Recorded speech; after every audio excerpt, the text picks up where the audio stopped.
ഒരുപാട് പ്രേക്ഷകർ ഈ വാർത്തായാത്രയ്ക്കൊപ്പം ഗുഡ് ആഫ്റ്റർനൂൺ ഒക്കെ പറഞ്ഞുകൊണ്ട് നമുക്കൊപ്പം ചേരുന്നുണ്ട്.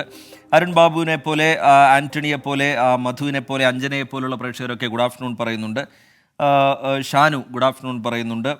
അതുപോലെ ദുബായിലെ മഴ എവിടെ വരെയായി എന്നുള്ള ചോദ്യം ചോദിക്കുന്നുണ്ട് നാസിം എന്ന് പറയുന്ന പ്രേക്ഷകൻ. അതിൻ്റെയൊക്കെ അപ്ഡേഷൻ ഉറപ്പായും ഈ വാർത്താ ബുള്ളറ്റിനിൽ ഉണ്ടാവും. നേരെ നമ്മൾ വാർത്തയിലേക്ക് കടക്കുകയാണ്. നിക്ഷേപം തിരികെ ലഭിക്കാത്തതിൽ മനംനൊന്ത് ആത്മഹത്യ.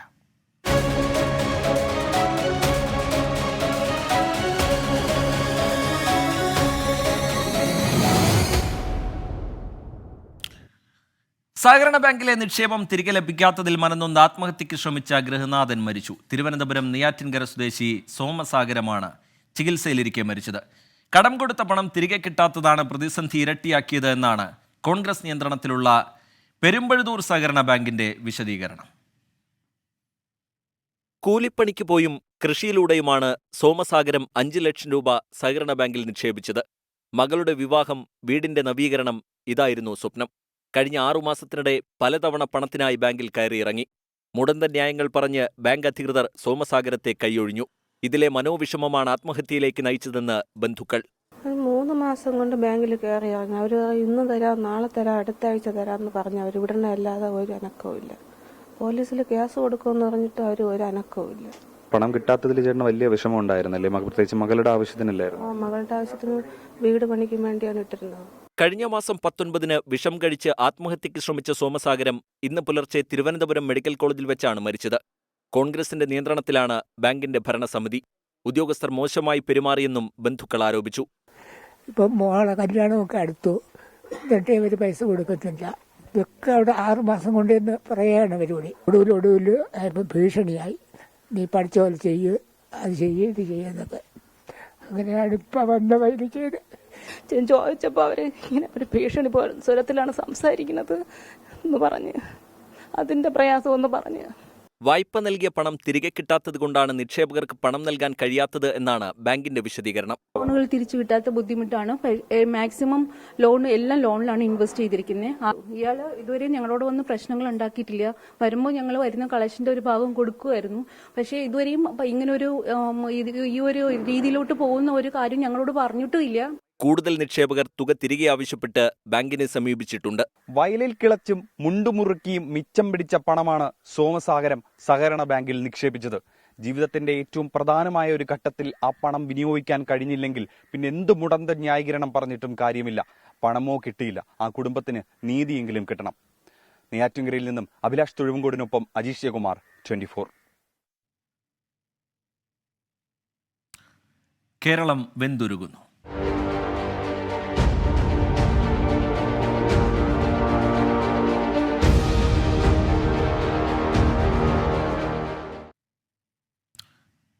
സംസ്ഥാനത്ത് സൂര്യാഘാതമേറ്റ് ഒരു മരണം കൂടി. ചികിത്സയിലായിരുന്ന മലപ്പുറം സ്വദേശിയായ വയോധികനാണ് മരിച്ചത്. സംസ്ഥാനത്ത് ചൂടിന് ഇന്നും കുറവില്ല. പാലക്കാട്, തൃശൂർ, കോഴിക്കോട് ജില്ലകളിൽ ഉഷ്ണതരംഗ സാധ്യത തുടരുകയാണ്.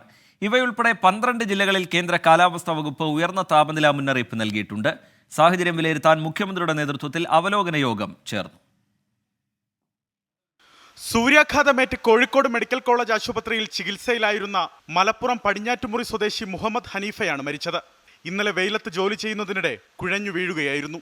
സംസ്ഥാനത്തെ ഉഷ്ണതരംഗ സാഹചര്യം വിലയിരുത്താൻ മുഖ്യമന്ത്രിയുടെ അധ്യക്ഷതയിൽ അവലോകന യോഗം ചേർന്നു. തുടർച്ചയായ ദിവസങ്ങളിൽ 40 ഡിഗ്രി സെൽഷ്യസിന് മുകളിൽ താപനില രേഖപ്പെടുത്തിയ പാലക്കാട് ഇന്നലെ നേരിയ കുറവുണ്ടായി. എങ്കിലും സാധാരണയേക്കാൾ 3.7 ഡിഗ്രി സെൽഷ്യസ് അധികമായിരുന്നു ചൂട് അസഹനീയമെന്ന് നാട്ടുകാർ. പാലക്കാടിനൊപ്പം തൃശൂർ, കോഴിക്കോട് ജില്ലകളിലും ഉഷ്ണതരംഗ മുന്നറിയിപ്പ് തുടരുന്നു. പാലക്കാട് 40 ഡിഗ്രി സെൽഷ്യസ് വരെയും, തൃശൂർ 39 ഡിഗ്രി സെൽഷ്യസ് വരെയും, കോഴിക്കോട് 38 ഡിഗ്രി സെൽഷ്യസ് വരെയും താപനില ഉയരുമെന്നാണ് മുന്നറിയിപ്പ്. ജില്ലകളിൽ സാധാരണയിൽ നിന്ന് 3 മുതൽ 5 ഡിഗ്രി സെൽഷ്യസ് വരെ ചൂട് കൂടാനാണ് സാധ്യത. തീരദേശങ്ങളിലും ഉൾപ്രദേശങ്ങളിലും ചൂട് കൂടിയ അസ്വസ്ഥതയുണ്ടാക്കുന്ന അന്തരീക്ഷാവസ്ഥയുണ്ടാകും. സംസ്ഥാനത്ത് വേനൽ മഴ തുടരും. ഉച്ചയ്ക്ക് ശേഷം മഴയ്ക്കൊപ്പം ഇടിമിന്നലിനും കാറ്റിനും സാധ്യതയുള്ളതിനാൽ പൊതുജനങ്ങൾ ജാഗ്രത പാലിക്കണം. 24 തിരുവനന്തപുരം. ചൂട് കൂടിയതോടുകൂടി വൈദ്യുതി ഉപയോഗം അത് സർവകാല റെക്കോർഡിലേക്ക് എത്തുകയാണ്. വൈദ്യുതി നിയന്ത്രണവുമായി ബന്ധപ്പെട്ട വിഷയം ചർച്ച ചെയ്യാൻ മന്ത്രി കെ കൃഷ്ണൻകുട്ടിയുടെ അധ്യക്ഷതയിൽ ഉന്നതതല യോഗം ഇപ്പോൾ തിരുവനന്തപുരത്ത് ചേരുന്നുണ്ട്. KCB ചെയർമാൻ, ഊർജ്ജ സെക്രട്ടറി എന്നിവർ യോഗത്തിൽ പങ്കെടുക്കുന്നു. വൈദ്യുതി ഉപയോഗം കുത്തനെ വർദ്ധിച്ച സാഹചര്യത്തിൽ നിയന്ത്രണം ഏർപ്പെടുത്തണം എന്ന് ബോർഡ് സർക്കാരിനോട് ആവശ്യപ്പെട്ടിട്ടുണ്ട്. VA ഗിരീഷ് ചേരുന്നുണ്ട് വിവരങ്ങളുമായി തിരുവനന്തപുരത്ത് നിന്ന്. ഗിരീഷ്, എല്ലാവരും ഉറ്റുനോക്കുന്നത് വൈദ്യുതി നിയന്ത്രണം വേണം എന്നുള്ള KSEBയുടെ തീരുമാനത്തിൽ സർക്കാർ എന്ത് നിലപാടായിരിക്കും സ്വീകരിക്കാൻ പോകുന്നത് എന്നുള്ളതാണ്. എന്തെങ്കിലും സൂചനയുണ്ടോ VA ഗിരീഷ്, തീരുമാനവുമായി ബന്ധപ്പെട്ട്? ഗിരീഷ്,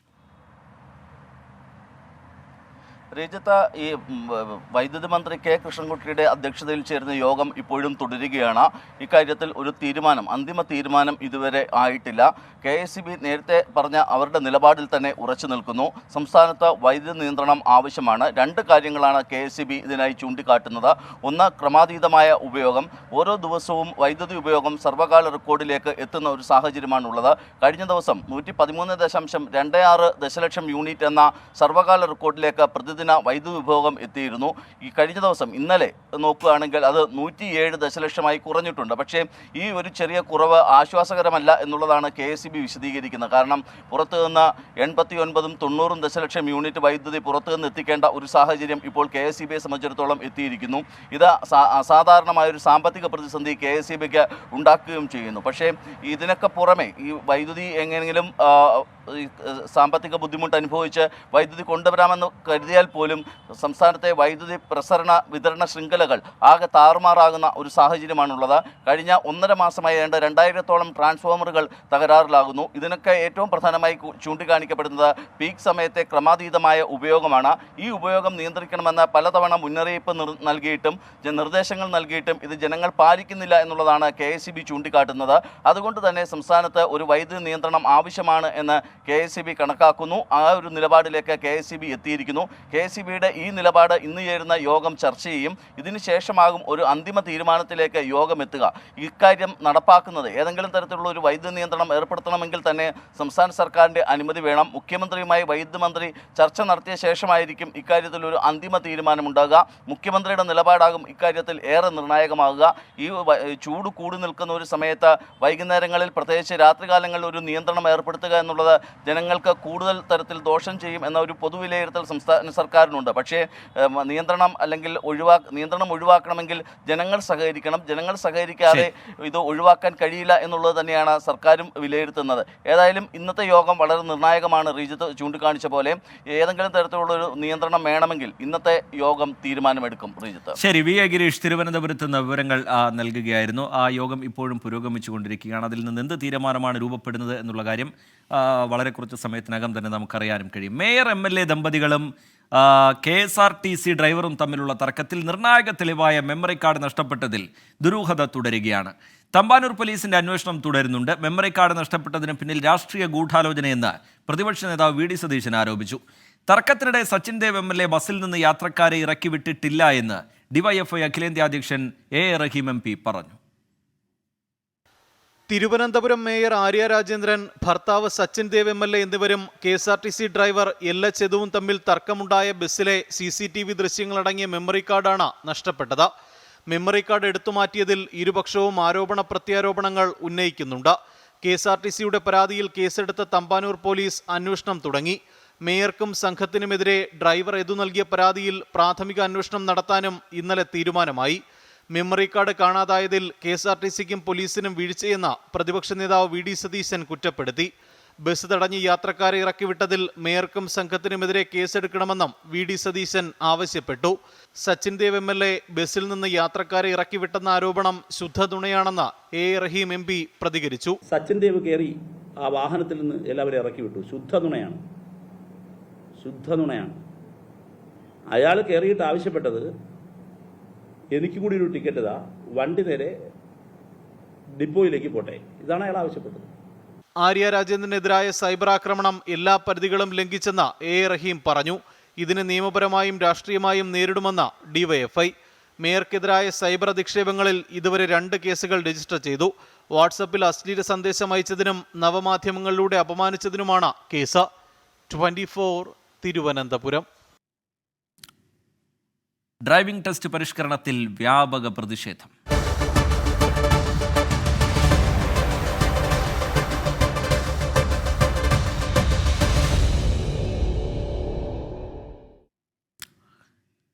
ഡ്രൈവിംഗ് ടെസ്റ്റ് പരിഷ്കരണത്തിൽ സംസ്ഥാനത്ത് വ്യാപക പ്രതിഷേധം. ഡ്രൈവിംഗ് സ്കൂൾ ഉടമകളും തൊഴിലാളി സംഘടനകളും ടെസ്റ്റുകൾ ബഹിഷ്കരിച്ചു. ഡ്രൈവിംഗ് സ്കൂളുകളെ ഇല്ലായ്മ ചെയ്യുന്ന പ്രവർത്തനമാണ് ഗതാഗത മന്ത്രി ചെയ്യുന്നതെന്ന് CITU ആരോപിച്ചു. കോടതി പറഞ്ഞാൽ പുനരാലോചന നടത്താമെന്ന് ഗതാഗത മന്ത്രി KB ഗണേഷ് കുമാർ 24നോട് വ്യക്തമാക്കി.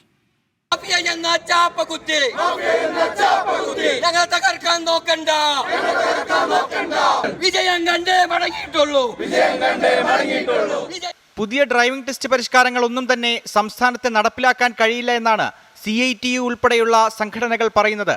ഗ്രൗണ്ടുകൾ ആധുനിക നിലവാരത്തിൽ സർക്കാർ തന്നെ നവീകരിക്കണമെന്നാണ് ഡ്രൈവിംഗ് സ്കൂൾ ഉടമകളുടെ പ്രധാന ആവശ്യം. ഡ്രൈവിംഗ് ടെസ്റ്റുകളുടെ എണ്ണം 30ആയി വെട്ടിക്കുറച്ചതും ടെസ്റ്റിന് ഉപയോഗിക്കുന്ന വാഹനങ്ങൾക്ക് 15 വർഷത്തിൽ കൂടുതൽ പഴക്കമുണ്ടാകരുത് എന്ന തീരുമാനവും സ്കൂൾ ഉടമകളെ പ്രതിസന്ധിയിലാക്കുന്നുവെന്ന് സംയുക്ത സമരസമിതി പറയുന്നു. സാധാരണക്കാരായ ഡ്രൈവിംഗ് സ്കൂളുകാർക്ക് അത് ഉൾക്കൊള്ളാൻ പറ്റുന്ന കാര്യമില്ല. ഞങ്ങളാരും വലിയ ടാറ്റയും വെള്ളയൊന്നും അല്ല, വെറും സാധാരണക്കാരാണ്. അതായത് ഞങ്ങളെ നിർമ്മാർജ്ജനം ചെയ്യാൻ വേണ്ടി 4/24 എന്നൊരു സർക്കുലർ രംഗത്തിറക്കി. ആ സർക്കുലർ നടത്തി കഴിഞ്ഞാൽ ഞങ്ങൾ സ്വയം മതിയാക്കി പോവേണ്ടി വരും. തിരുവനന്തപുരം മുട്ടത്തറയിൽ ഡ്രൈവിംഗ് ടെസ്റ്റിനെത്തിയവരെ ഗ്രൗണ്ടിൽ പ്രവേശിപ്പിച്ചതിന് പോലീസും സമരക്കാരുമായി തർക്കമുണ്ടായി. ഇതോടെ ടെസ്റ്റിനെത്തിയവർ മടങ്ങി.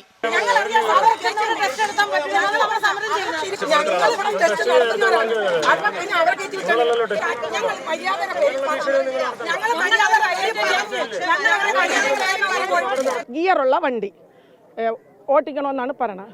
60 വയസ്സായ സ്ത്രീനെ ഞങ്ങൾ ബുള്ളറ്റ് കയറ്റി വിടട്ടോ. ഇതൊക്കെ ഒരു ന്യായമില്ല കുട്ടി. മധ്യ കേരളത്തിലും ഒരിടത്തും ടെസ്റ്റ് നടന്നില്ല. പ്രതിഷേധത്തെ തുടർന്ന് ടെസ്റ്റിനെത്തിയവർ മടങ്ങിയതോടെ ഉദ്യോഗസ്ഥർ തിരികെ പോയി. അത് നമ്മളിവിടെ റെഡി ആയിരിക്കും, വരുന്നവർക്ക് ടെസ്റ്റ് നടത്തും. ഏതെങ്കിലും തരത്തിൽ എതിർപ്പുകൾ ഉണ്ടായിട്ടുണ്ടോ? ഒന്നും ഉണ്ടായിട്ടില്ല. ഡ്രൈവിംഗ് സ്കൂൾ ഉടമകൾ ടെസ്റ്റ് ഗ്രൗണ്ട് അടച്ചാണ് എറണാകുളത്ത് പ്രതിഷേധിച്ചത്. അതേസമയം സമരത്തിനെതിരെ മന്ത്രി KB ഗണേഷ് കുമാർ രംഗത്തെത്തി. കോടതി പറഞ്ഞാൽ ഡ്രൈവിംഗ് ടെസ്റ്റ് പരിഷ്കരണം പിൻവലിക്കാമെന്ന് മന്ത്രി. ബഹുമാനപ്പെട്ട ഹൈക്കോടതിയിൽ ഒരു കേസ് കൊടുക്കുന്നത്. ബഹുമാനപ്പെട്ട ഹൈക്കോടതി പറയുകയാണ് 4 മിനിറ്റ് കൊണ്ടും 3 മിനിറ്റ് കൊണ്ടും ഒരു ലൈസൻസ് കൊടുത്ത് തീർത്തേക്കുന്ന ബഹുമാനപ്പെട്ട ഹൈക്കോടതി ഉത്തരവ് തന്നാൽ ഞാൻ തീർച്ചയായിട്ടും അനുസരിക്കാൻ ഇവർ പ്രതിഷേധിച്ചോട്ടെ. ഞാൻ എനിക്ക് ഈഗോ പ്രശ്നമൊന്നുമില്ല, എന്റെ സ്വന്തം കണ്ടുപിടുത്തമൊന്നുമല്ലല്ലോ ഇത്. മന്ത്രിയുടെ പ്രസ്താവനയ്ക്കെതിരെ all Kerala driving school workers union രംഗത്തെത്തി. ഈ സമരം ഞങ്ങൾ സമാധാനമായി നടത്തിക്കൊണ്ടിരിക്കുന്ന സമയത്ത് ഞങ്ങൾ മാഫിയകളാണ്, ഗുണ്ടകളാണ് എന്നാണ് പറയുന്നത്. നല്ല രീതിയിൽ തൊഴിലെടുത്ത് ഇത് മന്ത്രി പിൻവലിച്ച് മാപ്പ് പറഞ്ഞേ പറ്റൂ. സർക്കുലർ പിൻവലിക്കും വരെ ടെസ്റ്റ് ബഹിഷ്കരണവുമായി മുന്നോട്ടു പോകാനാണ് സംയുക്ത സമരസമിതിയുടെ തീരുമാനം. വിവിധ ബ്യൂറോകൾക്കൊപ്പം 24 തിരുവനന്തപുരം. +1 പ്രവേശന പ്രതിസന്ധി ഒഴിവാക്കാൻ മലപ്പുറത്ത് സീറ്റുകൾ വർദ്ധിപ്പിക്കാൻ മന്ത്രിസഭാ യോഗത്തിൽ തീരുമാനം. സർക്കാർ സ്കൂളുകളിൽ 30%, എയ്ഡഡ് സ്കൂളുകളിൽ 20% സീറ്റ് വർദ്ധിപ്പിക്കാനാണ് തീരുമാനം. ആദ്യഘട്ടം എന്ന നിലയിലാണ് സീറ്റുകൾ കൂട്ടുന്നത്. മെയ് 8 SSLC പരീക്ഷാഫലം പ്രഖ്യാപിച്ച ശേഷം തുടർ നടപടി സ്വീകരിക്കും. കഴിഞ്ഞ തവണ മുഴുവൻ വിഷയങ്ങൾക്കും A+ ലഭിച്ചവർക്ക് പോലും പ്രവേശനം ലഭിച്ചില്ല എന്ന ആക്ഷേപം ശക്തമായി ഉയർന്നു കേട്ടതാണ്. എയ്ഡഡ് സ്കൂളുകളിൽ സീറ്റുകൾ വർദ്ധിപ്പിച്ചിട്ടുണ്ടെങ്കിലും ഇതനുസരിച്ച് സ്ഥിരം അധ്യാപക നിയമനം നടത്തുന്നതിന് വിലക്കുണ്ട്. കഴിഞ്ഞ വർഷവും മലപ്പുറത്ത് സീറ്റുകൾ വർദ്ധിപ്പിച്ചിരുന്നു. കോവിഡ് വാക്സിനേഷൻ സർട്ടിഫിക്കറ്റിൽ നിന്ന് പ്രധാനമന്ത്രി നരേന്ദ്രമോദിയുടെ ചിത്രം ഒഴിവാക്കി. കോവിഷീൽഡ് വാക്സിനുമായി ബന്ധപ്പെട്ട വിവാദങ്ങൾക്കിടെയാണ് നടപടി. തെരഞ്ഞെടുപ്പ് പെരുമാറ്റച്ചട്ടത്തിന്റെ ഭാഗമായുള്ള നടപടിയെന്നാണ് ഔദ്യോഗിക വിശദീകരണം. കോവിഡ് വാക്സിനേഷൻ പൂർത്തിയാക്കിയവർക്കുള്ള സർട്ടിഫിക്കറ്റിൽ പ്രധാനമന്ത്രിയുടെ പേരും ചിത്രവും കോവിഡിനെ ഒത്തൊരുമിച്ച് തോൽപ്പിക്കാമെന്ന സന്ദേശവും ഉൾപ്പെടുത്തിയിരുന്നു. ഇപ്പോൾ പ്രധാനമന്ത്രിയുടെ സന്ദേശം മാത്രമാണുള്ളത്. ചിത്രവും പേരും ഒഴിവാക്കി. കോവിഡ് വാക്സിനേഷൻ ഭരണനേട്ടമായി BJP ഉയർത്തിക്കാട്ടിയിരുന്നു. എന്നാൽ കോവിഷീൽഡ് വാക്സിൻ സ്വീകരിച്ചവർക്ക് പാർശ്വഫലങ്ങൾക്ക് സാധ്യതയുണ്ടെന്ന് നിർമ്മാതാക്കൾ UK കോടതിയിൽ റിപ്പോർട്ട് നൽകിയത് തിരിച്ചടിയായി. വാക്സിൻ വിതരണത്തിന് BJP കമ്മീഷൻ വാങ്ങിയെന്നും ഇതാണോ മോദിയുടെ ഗ്യാരണ്ടിയെന്നും പ്രതിപക്ഷം വിമർശനമുന്നയിച്ചു. ഇതിനു പിന്നാലെയാണ് കോവിഡ് വാക്സിനേഷൻ സർട്ടിഫിക്കറ്റിൽ നിന്ന് പ്രധാനമന്ത്രിയുടെ പേരും ചിത്രവും അപ്രത്യക്ഷമായത്. തെരഞ്ഞെടുപ്പ് പെരുമാറ്റച്ചട്ടം നിലനിൽക്കുന്നതിനാലാണ് നടപടിയെന്നാണ് ആരോഗ്യ മന്ത്രാലയത്തിന്റെ വിശദീകരണം. എന്നാൽ 2 ഘട്ട വോട്ടെടുപ്പ് കഴിഞ്ഞ ശേഷമാണ് മാറ്റമെന്നത് വാദത്തെ ദുർബലപ്പെടുത്തുന്നു. 24 ഡൽഹി. നാമനിർദ്ദേശ പത്രികാ സമർപ്പണം നാളെ അവസാനിക്കാനിരിക്കെ അമേഠി റായ്ബറേലി മണ്ഡലങ്ങളിലെ സ്ഥാനാർത്ഥികളെ ഇപ്പോഴും കോൺഗ്രസ് പ്രഖ്യാപിച്ചിട്ടില്ല. പ്രഖ്യാപനം ഉടൻ തന്നെ ഉണ്ടാകും എന്നാണ് ഡൽഹിയിൽ നിന്ന് ലഭ്യമാകുന്ന വിവരം. കോൺഗ്രസ് അധ്യക്ഷൻ മല്ലികാർജ്ജുൻ ഖർഗെ AICC ആസ്ഥാനത്ത് സ്ഥാനാർത്ഥികളെ പ്രഖ്യാപിക്കും. വയനാടിന് പുറമെ അമേഠിയിലോ റായ്ബറേലിയിലോ രാഹുൽ ഗാന്ധി മത്സരിക്കും എന്നുള്ള വിവരങ്ങളൊക്കെ സജീവമായ അന്തരീക്ഷത്തിലുണ്ട്. നിതിൻ അംബുജൻ ചേരുന്നുണ്ട് വിവരങ്ങളുമായി ഡൽഹിയിൽ നിന്ന്. നിതിൻ, ഇനിയിപ്പോൾ സമയമില്ല. ഇന്ന് വൈകുന്നേരത്തിന് മുമ്പ് തന്നെ ആ പ്രഖ്യാപനം വരാനുള്ള സാധ്യതയുണ്ടോ നിതിൻ അംബുജൻ?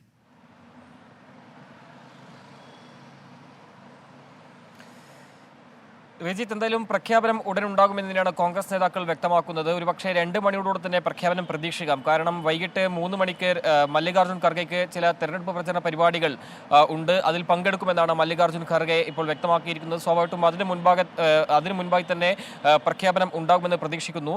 എന്തായാലും അല്പസമയത്തിനും തന്നെ ഉണ്ടാകും എന്ന് തന്നെയാണ് കോൺഗ്രസ് നേതാക്കൾ വ്യക്തമാക്കുന്ന ഒരു കാര്യം.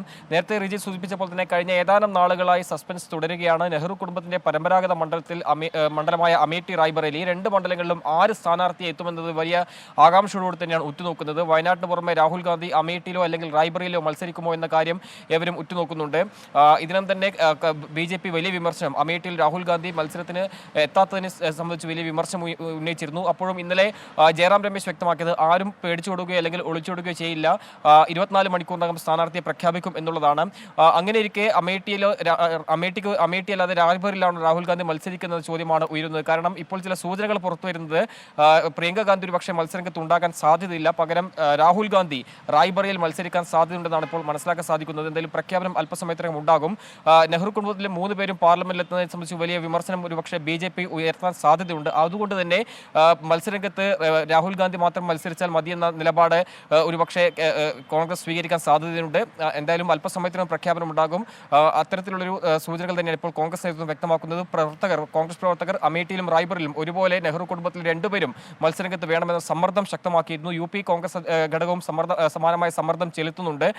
എന്തായാലും അല്പസമയത്തിനകം 2 മണിയോട് തന്നെ ഈ സ്ഥാനാർത്ഥി പ്രഖ്യാപനം പ്രതീക്ഷിക്കാം. ശരി, നിതിൻ അംബുജൻ ഡൽഹിയിൽ നിന്ന് വിവരങ്ങൾ നൽകുകയായിരുന്നു. കണ്ണൂർ കോഴിക്കോട് ദേശീയപാതയിൽ പാലക്കുളത്ത് വാഹനാപകടം. നിർത്തിയിട്ടിരുന്ന കാറിലും മിനി ലോറിയിലും ലോറി ഇടിച്ചു കയറി. 2.5 വയസ്സുകാരൻ മരിച്ചു, 8 പേർക്ക് പരിക്കേറ്റു.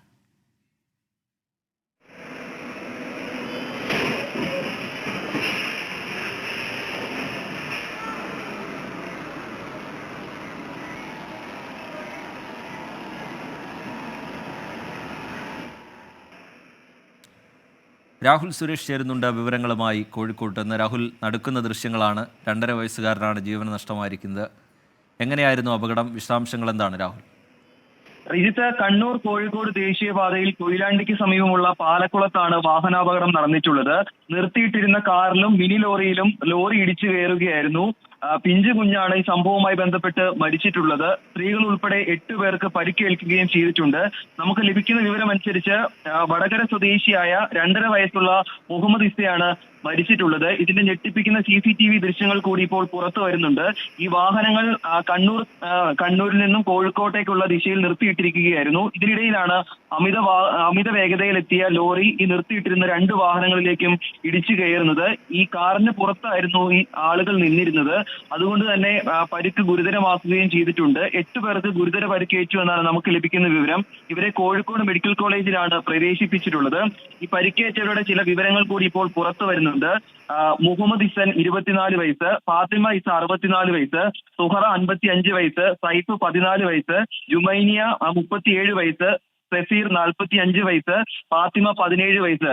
ഇങ്ങനെ 8ഓളം പേർക്കാണ് പരിക്കേറ്റിട്ടുള്ളത്. ഇവരുടെ വീട് വടകര ഭാഗത്താണെന്നാണ് നമുക്ക് ഇപ്പോൾ ലഭിക്കുന്ന വിവരം.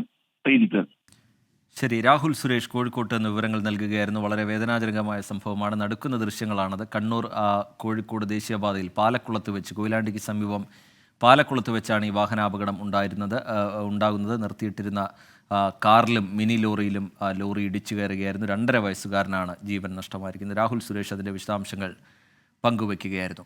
ജമ്മുകശ്മീരിൽ വിനോദയാത്രയ്ക്കിടെ മലയാളി സംഘം സഞ്ചരിച്ച വാഹനം അപകടത്തിൽപ്പെട്ട് യുവാവ് മരിച്ചു. കോഴിക്കോട് നാദാപുരം സ്വദേശി സഫ്വാനാണ് മരിച്ചത്. അപകടത്തിൽ 14 പേർക്ക് പരിക്കേറ്റിട്ടുണ്ട്.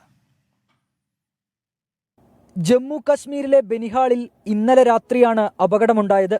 മലയാളികളടങ്ങുന്ന സംഘവുമായി ശ്രീനഗറിൽ നിന്ന് ജമ്മുവിലേക്ക് പോവുകയായിരുന്ന ടെമ്പോ ട്രാവലർ എതിർദിശയിൽ വന്ന ട്രക്കുമായി കൂട്ടിയിടിക്കുകയായിരുന്നു. അപകടത്തിൽ നാദാപുരം ഈയങ്കോട് സ്വദേശി സഫ്വാൻ തൽക്ഷണം മരിച്ചു. വിദേശത്തായിരുന്ന സഫ്വാൻ വോട്ട് ചെയ്യാനാണ് നാട്ടിലെത്തിയത്. വോട്ടെടുപ്പിന് ശേഷമാണ് സുഹൃത്തുക്കൾക്കൊപ്പം വിനോദയാത്ര പുറപ്പെട്ടത്. जिसमें से 6 क्रिटिकल है और एक बंदे की जान चली गई है.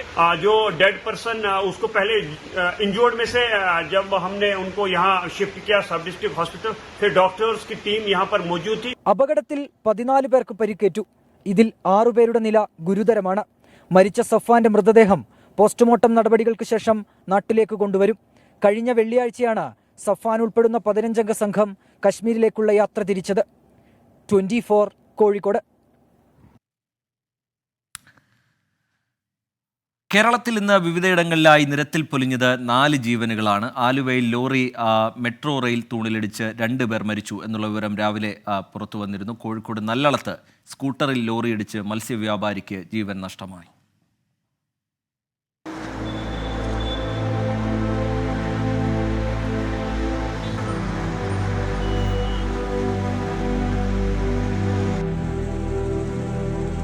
ആന്ധ്രാപ്രദേശിൽ നിന്ന് മീൻ കയറ്റി വന്ന ലോറിയാണ് ആലുവയിൽ അപകടത്തിൽപ്പെട്ടത്. അമിത വേഗത്തിലെത്തിയ ലോറി മുട്ടം മെട്രോ സ്റ്റേഷന് സമീപം തൂണിലിടിക്കുകയായിരുന്നു. ഡ്രൈവർ മല്ലികാർജുൻ, സഹായ് ഹബീബ് പാഷ എന്നിവർ സംഭവ സ്ഥലത്ത് തന്നെ മരിച്ചു. കോഴിക്കോട് നല്ലടത്ത സ്കൂട്ടറിൽ മത്സ്യവിൽപ്പന നടത്തിയിരുന്ന ഫറോക്ക് സ്വദേശി ബെച്ചാലിയെയാണ് ലോറി ഇടിച്ചത്. ഗുരുതര പരിക്കുകളേറ്റ ബെച്ചാലിയെ ആശുപത്രിയിൽ എത്തിച്ചെങ്കിലും ജീവൻ രക്ഷിക്കാനായില്ല. തൃശൂർ കൊടകരയിൽ ബസ്സും കാറും കൂട്ടിയിടിച്ച കാർ യാത്രക്കാരായ 3 പേർക്ക് ഗുരുതര പരിക്കേറ്റു. കാർ വെട്ടിപ്പൊളിച്ചാണ് പരിക്കേറ്റവരെ പുറത്തെടുത്തത്. മലപ്പുറം കുറ്റിപ്പുറത്ത് കാർ നിയന്ത്രണം വിട്ട് തല കീഴായി മറിഞ്ഞു. 5 പേർക്ക് പരിക്കേറ്റു. വിവിധ ബ്യൂറോകൾക്കൊപ്പം 24 കൊച്ചി. ചില്ലറയെ ചൊല്ലിയുള്ള തർക്കത്തിനിടെ ബസ് കണ്ടക്ടർ ചവിട്ടി വീഴ്ത്തുകയും മർദ്ദിക്കുകയും ചെയ്ത വയോധികൻ ചികിത്സയിലിരിക്കെ മരിച്ചു. എട്ടുമന സ്വദേശി മുറ്റിച്ചൂർ വീട്ടിൽ പവിത്രനാണ് മരിച്ചത്. 3 രൂപയ്ക്ക് വേണ്ടിയുള്ള തർക്കമാണ് കണ്ടക്ടറുടെ ക്രൂരതയ്ക്ക് കാരണമായത്. കഴിഞ്ഞ മാസം 2 തൃശൂരിൽ നിന്ന് ഇരിങ്ങാലക്കുടയിലേക്കുള്ള ശാസ്താ ബസ്സിൽ കരുവന്നൂർ രാജാ കമ്പനിയുടെ സമീപത്തു നിന്ന് പവിത്രനും കയറി. ടിക്കറ്റിന് ആദ്യം 10 രൂപ നൽകിയെങ്കിലും 13 രൂപയാണ് ചാർജെന്ന് കണ്ടക്ടർ പറഞ്ഞപ്പോൾ ചില്ലറയില്ലാത്തതിന് 500 രൂപ നൽകി.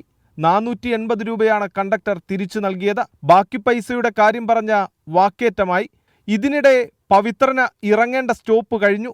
പുത്തൻതോട് സ്റ്റോപ്പിൽ ഇറങ്ങാൻ ശ്രമിച്ച പവിത്രനെ ഊരകം സ്വദേശിയായ കണ്ടക്ടർ രതീഷ് പിന്നിൽ നിന്ന് ചവിട്ടി. തലയിടിച്ചു വീണ പവിത്രന് ആഴത്തിൽ മുറിവേറ്റു. വീണുകിടന്ന പവിത്രന്റെ തല കല്ലിലിടിപ്പിച്ചു. നാട്ടുകാരാണ് പവിത്രനെ ആശുപത്രിയിൽ കൊണ്ടുപോയത്. ആദ്യം മാപ്രാണത്തെ ആശുപത്രിയിലും പിന്നീട് തൃശ്ശൂരിലെ ആശുപത്രിയിലേക്കും. അച്ഛൻ കറണ്ട് ബില്ല് അടക്കാൻ വേണ്ടി പോകുമായിരുന്നു. അപ്പോൾ ബംഗ്ലാവിൻ്റെ അവിടെ നിന്നാണ് അച്ഛൻ വണ്ടിയിലുണ്ടായിരുന്നത്. രാജര അവിടെ നിന്ന് കയറി ബംഗ്ലാവിൻ്റെ അവിടെയാണ് കറണ്ട് ബില്ല് അടയ്ക്കേണ്ടത്. അപ്പോൾ അതിൽ പോകുന്ന ശാസ്ത ബസ്സിലാണ്. ഇപ്പോൾ ഫോട്ടോസ് എല്ലാം ഞാൻ കണ്ടിട്ടുണ്ടായിരുന്നു. ഞാൻ അവിടെ ഹോസ്പിറ്റലിലേക്കാണ് എനിക്ക് എത്താൻ പറ്റിയത്. അപ്പോൾ ഞാനവിടെ ആ ബസ്സിലാണ് അച്ഛൻ പോയിട്ടുണ്ടായിരുന്നത്. അപ്പോൾ എന്തോ ഒരു ചില്ലറയുടെ അങ്ങോട്ട് ബാലൻസ് കൊടുക്കുന്നതിൻ്റെ ഒരു ബുദ്ധിമുട്ടുണ്ടായിരുന്നു. അപ്പോൾ അത് ഈ ബസ്സുകാരൻ സംസാരിച്ച് അത് പ്രശ്നമായിട്ട് അച്ഛനെ ഇറങ്ങേണ്ട സ്റ്റോപ്പിൽ ഇറക്കിയില്ല. അവർ പോയിട്ട് ഇറങ്ങിയത് അടുത്ത സ്റ്റോപ്പിൽ കൊണ്ട് ഇറക്കി. അച്ഛനവിടെ വണ്ടി ഇറങ്ങുന്നതിന് മുമ്പാണ് അവരത് വണ്ടിയിൽ നിന്ന് അച്ഛനെ തള്ളിയിട്ടത്. എന്നിട്ട് അച്ഛൻ ഇറങ്ങിയെന്തോ പറഞ്ഞ വഴിക്ക് ഈ കണ്ടക്ടർ ഇറങ്ങി വന്നിട്ട് രണ്ടാമത് അച്ഛൻ്റെ തല പിടിച്ചിട്ട് അച്ഛൻ്റെ വീണ വഴിക്ക് തല കല്ലിലടിച്ചിട്ടുണ്ടായിരുന്നു. ആ റോട്ടിൽ കല്ലിൽ പിടിച്ചിട്ട് ഇടിച്ചിട്ടുണ്ട്. ഒരു കുടുംബത്തിൻ്റെ ഒരു നാഥനാണ് ഇങ്ങനെ കിടക്കുന്നത്. പരിക്കു ഗുരുതരമായതിനെ തുടർന്ന് കഴിഞ്ഞ 14-ന് കൊച്ചി അമൃത ആശുപത്രിയിലേക്ക് മാറ്റി. ഇന്ന് രാവിലെ മരണം. പവിത്രന് 68 വയസ്സായിരുന്നു. സംഭവത്തിൽ പോലീസ് അറസ്റ്റ് ചെയ്ത കണ്ടക്ടർ രതീഷ് റിമാൻഡിലാണ്. 24 തൃശൂർ. സംസ്ഥാനത്ത് വീണ്ടും സൂര്യാഘാതമേറ്റ് മരണം. കോഴിക്കോട് പന്നിയങ്കര സ്വദേശി വിജേഷാണ് ചികിത്സയിലിരിക്കെ മരിച്ചത്. കഴിഞ്ഞ ശനിയാഴ്ച ജോലിസ്ഥലത്ത് നിന്ന് സൂര്യാഘാതമേറ്റതിനെ തുടർന്ന് കുഴഞ്ഞു വീഴുകയായിരുന്നു. അഭിജിത്ത് മുഴക്കുന്ന് ചേരുന്നുണ്ട് വിവരങ്ങളുമായി. അഭിജിത്ത്, വിശദാംശങ്ങൾ എന്താണ് അഭിജിത്ത്?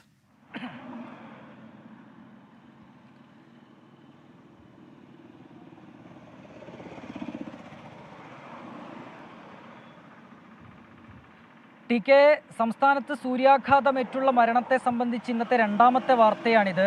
ഇപ്പോൾ പന്നിയങ്കര സ്വദേശി വിജേഷിൻ്റെ മരണത്തെ സംബന്ധിച്ചുള്ളതാണ് പുറത്തുവരുന്ന പുതിയ വാർത്ത. ഇദ്ദേഹം ഒരു പെയിൻറ്റിംഗ് തൊഴിലാളിയായിരുന്നു. പെയിൻറ്റിങ്ങും തൊഴിലുമായി ബന്ധപ്പെട്ട് അദ്ദേഹം ജോലി ചെയ്യുന്നതിനിടെ കുഴഞ്ഞു വീഴുകയായിരുന്നു. തുടർന്ന് ബീച്ച് ആശുപത്രിയിലേക്ക് കൊണ്ടുപോയി. അവിടെ നിന്ന് അല്പം ഗുരുതരമാണ് എന്നുള്ള അറിയിപ്പ് ലഭിച്ചതിനെ തുടർന്നാണ് അദ്ദേഹത്തെ കോഴിക്കോട് മെഡിക്കൽ കോളേജ് ആശുപത്രിയിലേക്ക് മാറ്റുന്നത്. തുടർന്ന് ഇന്ന് രാവിലെ 4 മണിയോടെ മരണം സംഭവിക്കുകയായിരുന്നു. അവിടെ നിന്ന് ഈ ബന്ധുക്കളോട് ഡോക്ടേഴ്സ് അറിയിച്ചത് ഇത്തരത്തിൽ ഈ സൂര്യാഘാതമേറ്റതിനെ തുടർന്നാണ് ഇദ്ദേഹം കുഴഞ്ഞു വീഴുന്നതെന്നും അതാണ് ഈ മരണത്തിലേക്ക് നയിച്ചത് എന്നുള്ള വിവരമാണ് ഡോക്ടേഴ്സ് പറഞ്ഞത് എന്നുള്ളതാണ് ബന്ധുക്കൾ പങ്കുവയ്ക്കുന്ന ഒരു വിവരം. ഏതായാലും ഈ ജില്ലയിൽ വളരെ കനത്ത രീതിയിലുള്ള ചൂട് തുടരുന്നുണ്ട്. 39 ഡിഗ്രി വരെ ചൂട് വർദ്ധിക്കുമെന്നുള്ളതാണ് മുന്നറിയിപ്പായി നൽകിയിട്ടുമുള്ളത്. സംസ്ഥാനത്ത് ഇന്ന് 2ാമത്തെ ഈ സൂര്യാഘാതമേറ്റുള്ള മരണമാണ് റിപ്പോർട്ട് ചെയ്യുന്നത്. ടി കെ, ശരി, അഭിജിത്ത് മുഴക്കുന്ന വിവരങ്ങൾ നൽകുകയായിരുന്നു. നേരത്തെ മലപ്പുറത്ത് വയലിൽ കുഴഞ്ഞു വീണ് മരിച്ചു എന്നുള്ള വിവരം കൂടി പുറത്തു വന്നിരുന്നു. ഇപ്പോൾ സംസ്ഥാനത്ത് വീണ്ടും സൂര്യാഘാതമേറ്റ് മരണമുണ്ടാവുകയാണ്. കോഴിക്കോട് പന്നിയങ്കര സ്വദേശി വിജേഷാണ് ചികിത്സയിലിരിക്കെ മരിച്ചത്. ചൂട് കൂടും, വരും ദിവസങ്ങളിലും ചൂട് കൂടും എന്നുള്ളത് തന്നെയാണ് മുന്നറിയിപ്പ്. അതുകൊണ്ട് എല്ലാവരും പ്രത്യേകം അക്കാര്യത്തിൽ ജാഗ്രത പുലർത്തുക. പകൽ സമയത്ത് നല്ല വെയിലുള്ള സമയത്തൊക്കെ പുറത്തിറങ്ങുന്ന സമയത്ത് ജാഗ്രത പുലർത്തുക. 11 മണി മുതൽ 3 മണി വരെയുള്ള സമയമാണ് പറഞ്ഞിരിക്കുന്നത്. ആ സമയത്തൊക്കെ നന്നായി വെള്ളം കുടിക്കുക. പുറത്തിറങ്ങുമ്പോൾ കയ്യിലൊരു കുപ്പി വെള്ളം കരുതുക. അങ്ങനെ അതിനുവേണ്ട ജാഗ്രതാ നിർദ്ദേശങ്ങളൊക്കെ കൃത്യമായി പാലിക്കാൻ എല്ലാവരും ശ്രദ്ധിക്കണം. ചൂട് അത്രയും കൂടി നിൽക്കുന്ന സാഹചര്യമാണ്. ജീവൻ നഷ്ടപ്പെടുന്ന നിലയിലേക്ക് വരെ കാര്യങ്ങൾ പോകുന്ന പശ്ചാത്തലത്തിൽ എല്ലാവരും അതിലൊരു പ്രത്യേക ജാഗ്രത പുലർത്തണം എന്നുള്ള കാര്യം കൂടി ഓർമ്മപ്പെടുത്തുകയാണ്. കനത്ത ചൂടിനെ തുടർന്ന് ഈ മാസം 6 വരെ പ്രൊഫഷണൽ കോളേജുകൾ ഉൾപ്പെടെ വിദ്യാഭ്യാസ സ്ഥാപനങ്ങൾ അടച്ചിടാൻ നിർദ്ദേശം. മുഖ്യമന്ത്രിയുടെ നേതൃത്വത്തിൽ ചേർന്ന യോഗത്തിലാണ് തീരുമാനമുണ്ടായിരിക്കുന്നത്. പാലക്കാട്, തൃശൂർ, കോഴിക്കോട്, ആലപ്പുഴ ജില്ലകളിൽ ഉഷ്ണതരംഗ സാധ്യതാ മുന്നറിയിപ്പ് ഇന്നും നാളെയും തുടരും. അലക്സ് റാം മുഹമ്മദ് ചേരുന്നുണ്ട് വിവരങ്ങളുമായി തിരുവനന്തപുരത്ത്. അലക്സ്, മുഖ്യമന്ത്രിയുടെ അധ്യക്ഷതയിൽ ഒരു യോഗം ചേർന്നിരുന്നു.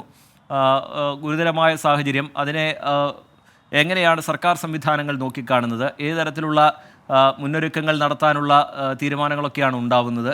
ഒപ്പം തന്നെ ഇന്നത്തെ കാലാവസ്ഥാ മുന്നറിയിപ്പ്, അതിൽ നമ്മൾ ശ്രദ്ധിക്കേണ്ട കാര്യങ്ങൾ എന്താണ് അലക്സ്?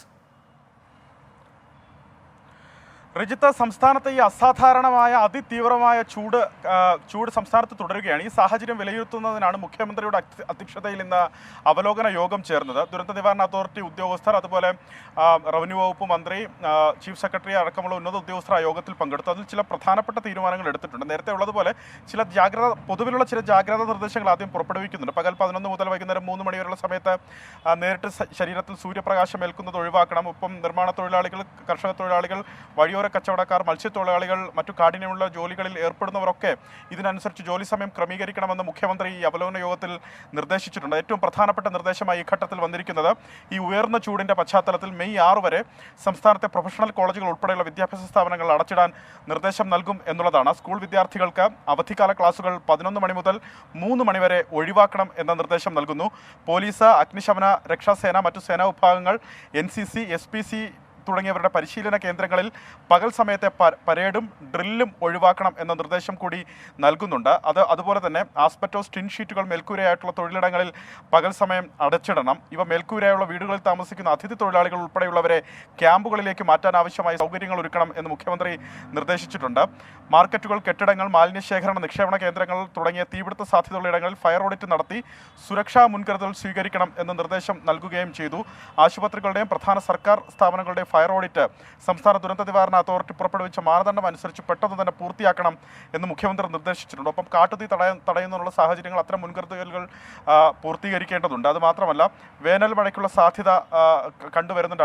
അടുത്ത ആഴ്ചയ്ക്ക് ശേഷം വേനൽ മഴ സജീവമാകാൻ സാധ്യതയുള്ളതിനാൽ മഴക്കാലപൂർവ്വ ശുചീകരണ പ്രവർത്തനങ്ങൾ അത് കൃത്യമായി തന്നെ നടത്തുന്നുള്ള നിർദ്ദേശം നൽകിയിട്ടുണ്ട്. ജില്ലാ കളക്ടറുടെ നേതൃത്വത്തിൽ ആ യോഗം, അത് ജില്ലാ ചുമതലയുള്ള മന്ത്രിമാരുടെ സാന്നിധ്യത്തിലടക്കം യോഗം ചേർന്ന് ആ കാര്യങ്ങൾ വിലയിരുത്തി ആ കാര്യങ്ങൾ ചെയ്യണമെന്ന് മുഖ്യമന്ത്രി നിർദ്ദേശിച്ചിട്ടുണ്ട്. അതിൽ പ്രധാനപ്പെട്ട തീരുമാനമായി ഈ ഘട്ടത്തിൽ വരുന്നത് മെയ് 6 വരെ സംസ്ഥാനത്തെ വിദ്യാഭ്യാസ സ്ഥാപനങ്ങൾ, അത് പ്രൊഫഷണൽ കോളേജുകൾ ഉൾപ്പെടെയുള്ള വിദ്യാഭ്യാസ സ്ഥാപനങ്ങൾ ഈ ഉയർന്ന ചൂടിൻ്റെ, കത്തുന്ന വേനലിൻ്റെ പശ്ചാത്തലത്തിൽ അടച്ചിടാൻ തീരുമാനിച്ചിരിക്കുന്നു. അത് സംബന്ധിച്ച് നിർദ്ദേശം നൽകിയിരിക്കുന്നു എന്നുള്ളതാണ്.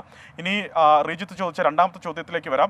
സംസ്ഥാനത്തെ ഇന്നത്തെ കാലാവസ്ഥാ പ്രവചനമാണ്. സംസ്ഥാനത്ത് ചൂട് കൂടും, ഈ ഉഷ്ണതരംഗ സാധ്യത കൂടുതൽ ജില്ലകളിൽ തുടരും എന്നാണ് കേന്ദ്ര കാലാവസ്ഥാ വകുപ്പ് അറിയിക്കുന്നത്. പാലക്കാടും തൃശ്ശൂരും കോഴിക്കോടും ആലപ്പുഴയും ഈ 4 ജില്ലകളിൽ ഉഷ്ണതരംഗ മുന്നറിയിപ്പ് നൽകിയിട്ടുണ്ട് കേന്ദ്ര കാലാവസ്ഥാ വകുപ്പ്. അത് ഇന്നും നാളെയും സമാനമായി തന്നെ ഉഷ്ണതരംഗ സാഹചര്യം ആ 4 ജില്ലകളിൽ നിലനിൽക്കുന്നു എന്നുള്ളതാണ് മുന്നറിയിപ്പ്. ആലപ്പുഴയെ സംബന്ധിച്ച് ആലപ്പുഴ ജില്ലയിൽ രാത്രികാല താപനിലയും ഉയർന്നു തന്നെ തുടരാൻ സാധ്യതയുണ്ടെന്ന് കേന്ദ്ര കാലാവസ്ഥാ വകുപ്പ് അറിയിക്കുന്നുണ്ട്.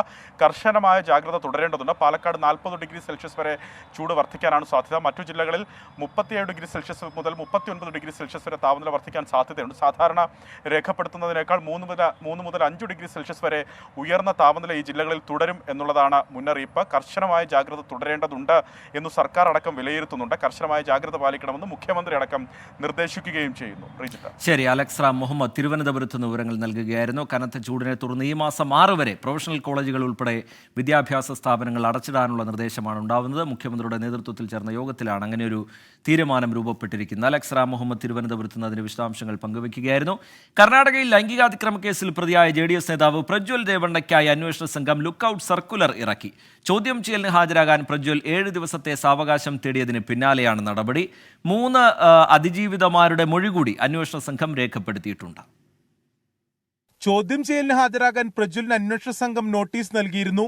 7 ദിവസത്തെ സാവകാശം വേണമെന്നാണ് പ്രജ്വൽ നോട്ടീസിനു മറുപടി നൽകിയത്. എന്നാൽ ഇത് അംഗീകരിക്കാൻ അന്വേഷണ സംഘം തയ്യാറായില്ല.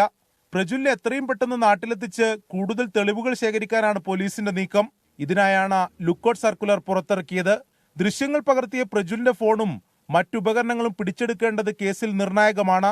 പ്രജ്വൽ കൂടുതൽ സമയം വിദേശത്ത് തുടർന്നാൽ തെളിവുകൾ നശിപ്പിക്കാൻ സാധ്യതയുണ്ടെന്ന് അന്വേഷണ സംഘം പറയുന്നു. പീഡനത്തിനിരയായ 3 പേരുടെ കൂടി മൊഴി അന്വേഷണ സംഘം രേഖപ്പെടുത്തി. അതിനിടെ കേസ് ദേശീയ തലത്തിൽ പ്രചാരണ വിഷയമാക്കുകയാണ് കോൺഗ്രസ്. എന്നാൽ തെരഞ്ഞെടുപ്പിൽ തിരിച്ചടിയാകുമെന്ന് കണ്ടതോടെ വിഷയത്തിൽ കരുതലോടെയാണ് NDA സഖ്യത്തിന്റെ നീക്കം. 24 ബംഗളൂരു.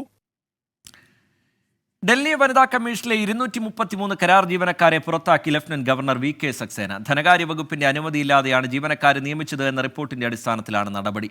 ലഫ്റ്റനന്റ് ഗവർണറുടെ നിർദ്ദേശമനുസരിച്ച് വനിതാ ശിശു വികസന വകുപ്പാണ് നടപടിയെടുത്തത്. വനിതാ കമ്മീഷനിൽ 40 പോസ്റ്റുകൾക്ക് മാത്രമാണ് നിയമപ്രകാരം അനുമതിയുണ്ടായിരുന്നതെന്നും അധിക അംഗങ്ങളെ കമ്മീഷൻ നിയമിച്ചു എന്നുമാണ് ഈ റിപ്പോർട്ടിൽ പറഞ്ഞിരുന്നത്. കരുവന്നൂർ സഹകരണ ബാങ്കിലെ നിക്ഷേപകർക്ക് പ്രതികളുടെ സ്വത്ത് വിറ്റ് പണം തിരികെ നൽകണം എന്ന ഹർജി ഈ മാസം 17 മാറ്റി. കലൂർ PMLA കോടതിയുടേതാണ് തീരുമാനം. ബാങ്കിലെ നിക്ഷേപകനായ സഹദേവനാണ് ഹർജിയുമായി കോടതിയെ സമീപിച്ചത്. PR അരവിന്ദാക്ഷൻ, CK ജിൽസ് ഉൾപ്പെടെയുള്ള പ്രതികൾ ഇന്ന് കോടതിയിൽ ഹാജരായി. ഹർജിയുടെ പകർപ്പ് ED വഴി പ്രതികൾക്ക് കൈമാറണം.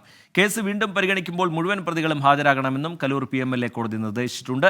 കണ്ടുകെട്ടിയ 108 കോടി രൂപ നിക്ഷേപകർക്ക് നൽകുന്നതിൽ എതിർപ്പില്ലെന്ന് ED കോടതിയെ അറിയിച്ചു. ഇവിടെ ചൂടാണെങ്കിൽ UAE ഉൾപ്പെടെയുള്ള ഗൾഫ് നാടുകളിൽ കനത്ത മഴയാണ്. വടക്കൻ എമിറേറ്റുകളിലെ താഴ്ന്ന പ്രദേശങ്ങളിൽ വെള്ളം കയറി. ദുബായിലും ഷാർജയിലും സ്കൂളുകളിൽ റെഗുലർ ക്ലാസുകളില്ല. സർക്കാർ ജീവനക്കാർക്ക് വർക്ക് ഫ്രം ഹോം ഏർപ്പെടുത്തിയിട്ടുണ്ട്. നിരവധി വിമാനങ്ങൾ റദ്ദാക്കിയതായി എമിറേറ്റ് എയർലൈൻ അറിയിച്ചു.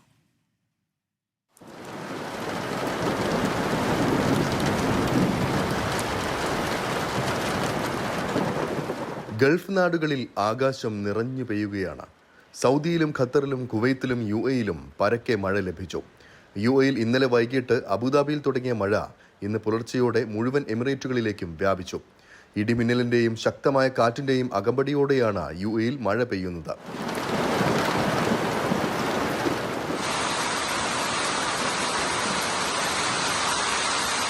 പ്രതികൂല കാലാവസ്ഥയുടെ പശ്ചാത്തലത്തിൽ UAEയിൽ ഇന്ന് രാത്രി വരെ ഓറഞ്ച് അലർട്ട് പ്രഖ്യാപിച്ചിട്ടുണ്ട്. റാസൽ ഖൈമയിൽ വാദികൾ നിറഞ്ഞൊഴുകുകയാണ്. കനത്ത മഴയുടെ പശ്ചാത്തലത്തിൽ ദുബായ് വിമാനത്താവളത്തിൽ നിന്നുള്ള വിമാന സർവീസുകൾ വെട്ടിക്കുറച്ചതായി അധികൃതർ അറിയിച്ചു. ഇന്ന് പുറപ്പെടേണ്ട 6 എമിറേറ്റ്സ് വിമാനങ്ങൾ റദ്ദാക്കി. വിമാനങ്ങളുടെ സമയക്രമത്തിൽ മാറ്റമുണ്ടാകുമെന്നും എയർലൈനുകൾ മുന്നറിയിപ്പ് നൽകിയിട്ടുണ്ട്. മഴയെ തുടർന്ന് ദുബായിൽ നിന്നുള്ള ഇന്റർസിറ്റി ബസ്സുകൾ റദ്ദാക്കിയതായി ദുബായ് RTA അറിയിച്ചു. ഇനിയൊരു അറിയിപ്പുണ്ടാകുന്നവരെ സർവീസ് ഉണ്ടാകില്ല എന്നാണ് RTA വ്യക്തമാക്കിയിരിക്കുന്നത്. കനത്ത മഴയെ നേരിടാൻ ശക്തമായ മുന്നൊരുക്കങ്ങൾ UAE നേരത്തെ തന്നെ നടത്തിയിരുന്നു. രാജ്യത്തെ മുഴുവൻ സർക്കാർ ജീവനക്കാർക്കും ഇന്നും നാളെയും വർക്ക് ഫ്രം ഹോം ഏർപ്പെടുത്തിയിട്ടുണ്ട്. സ്വകാര്യ ജീവനക്കാർക്ക് വീട്ടിലിരുന്ന് ജോലി ചെയ്യാനുള്ള സാഹചര്യമാണുള്ളത്. രാജ്യത്തെ സ്കൂളുകളിൽ ഇന്ന് അധ്യയനം ഓൺലൈൻ മുഖേനയായിരിക്കുമെന്നും അധികൃതർ അറിയിച്ചിരുന്നു. ജനങ്ങൾ ജാഗ്രത പാലിക്കണമെന്നും അത്യാവശ്യത്തിനല്ലാതെ പുറത്തിറങ്ങരുതെന്നും ദുബായ് പോലീസ് മുന്നറിയിപ്പ് നൽകിയിട്ടുണ്ട്.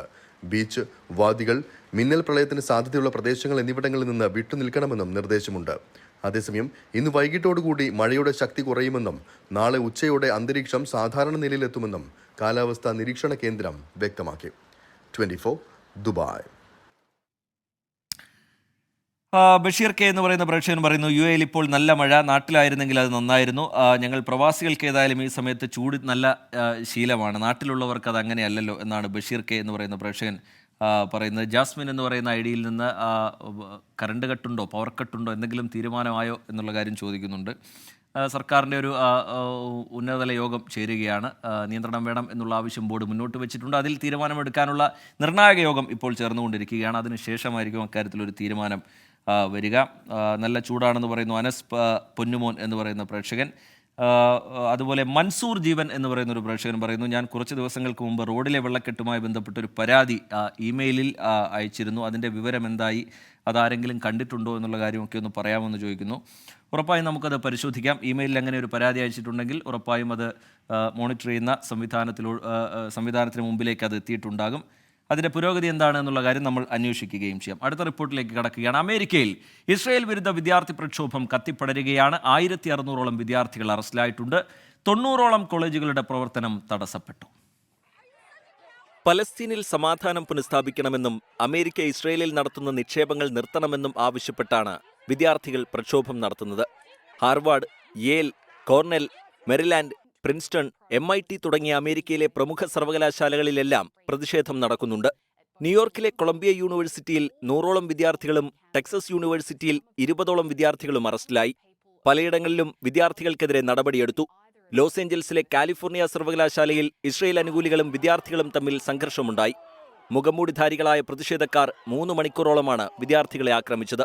ക്യാമ്പസിനകത്തെ ഗസ ഐക്യദാർഢ്യ ക്യാമ്പ് അനധികൃതമാണെന്നും ഒഴിഞ്ഞുപോകാത്തവർ അറസ്റ്റ് നേരിടേണ്ടി വരുമെന്നും പോലീസ് അറിയിച്ചു. സമരം വരും ദിവസങ്ങളിലും ശക്തമാകാനാണ് സാധ്യത. International desk 24. അമേരിക്കയിലെ പലസ്തീൻ അനുകൂല പ്രതിഷേധങ്ങളിൽ പങ്കെടുക്കുന്ന വിദ്യാർത്ഥികൾക്ക് വീസ നഷ്ടമായേക്കും. പ്രതിഷേധത്തിൽ പങ്കെടുത്തതിന്റെ പേരിൽ ഇന്ത്യൻ വിദ്യാർത്ഥികളും അമേരിക്കയിൽ നടപടി നേരിടുന്നുണ്ട്. വിദ്യാർത്ഥി വീസയുടെ ആനുകൂല്യങ്ങൾക്ക് പുറത്തായാൽ ഗ്രേസ് പീരീഡിന് അർഹത നഷ്ടപ്പെടുമെന്നും വിദഗ്ധർ മുന്നറിയിപ്പ് നൽകുന്നു.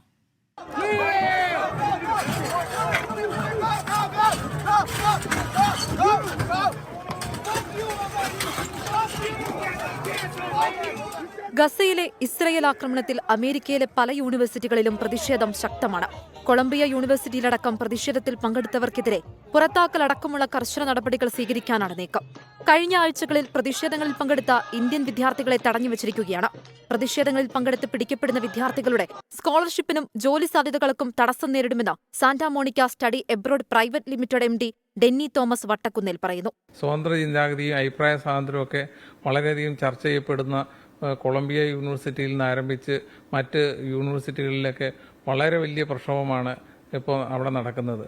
അവിടുത്തെ നിയമത്തിന് വിരുദ്ധമായി അവിടെ സമരവും കാര്യങ്ങളും ഒക്കെ ചെയ്തു കഴിഞ്ഞാൽ സ്കോളർഷിപ്പിൽ കിട്ടുന്ന സഹായങ്ങൾ, അതേപോലെ ഇന്റർനാഷണൽ കമ്പനികളും അതുപോലെ മറ്റ് സർവകലാശാലകളുടെ സഹകരണങ്ങളിൽ നിന്നെല്ലാം ഒരുപാട് മാറ്റങ്ങളും വേറെ രീതിയിൽ അവർ ചിന്തിച്ച് നമ്മുടെ ഇന്റർനാഷണൽ സ്റ്റുഡൻസിനെ ആകർഷിക്കുന്നത് കുറയാനും, ഇവിടുന്ന് പോകുന്ന കുട്ടികൾക്ക് ഇപ്പം നമുക്കറിയാം ഫുൾബ്രൈറ്റ് സ്കോളർഷിപ്പിലും അതുപോലെ മറ്റൊരുപാട് സ്കോളർഷിപ്പ് കിട്ടി ആയിരക്കണക്കിന് കുട്ടികളാണ് ഇന്ത്യയിൽ നിന്ന് പോകുന്നത്. അവർക്കെല്ലാം ഇത് നാളെ ഒരു പ്രശ്നമായി ബാധിക്കാൻ സാധ്യതയുണ്ട്. സ്റ്റുഡന്റ് വിസയിലെത്തിയുള്ള നിയമലംഘനങ്ങളിൽ വിസ റദ്ദാക്കി നാട് കടത്തുന്നതടക്കമുള്ള നടപടികൾ ഉണ്ടായേക്കാം. News desk 24. നോക്കാം ഇനി ലോക്സഭാ തെരഞ്ഞെടുപ്പ് വാർത്തകൾ. ICL FinCorp 24 ഇലക്ഷൻ സമർപ്പിക്കുന്നത് ICL FinCorp, the intelligent choice. Powered by Asset, responsibly yours. Plaza Premium Gold, the universe's finest ice cream. In association with Durashine Roof and Wall Sheets, ഒരു Tata blue scope steel ഉൽപ്പന്നം. ACCA CMA CA പഠിച്ച് ജയിക്കാനുള്ള ശരിയായ മാർഗം. എലാൻസ് 0% പണിക്കൂലി, 100% സന്തോഷം. Al Muqtadir jewellery group India UAE. MGM group of institutions.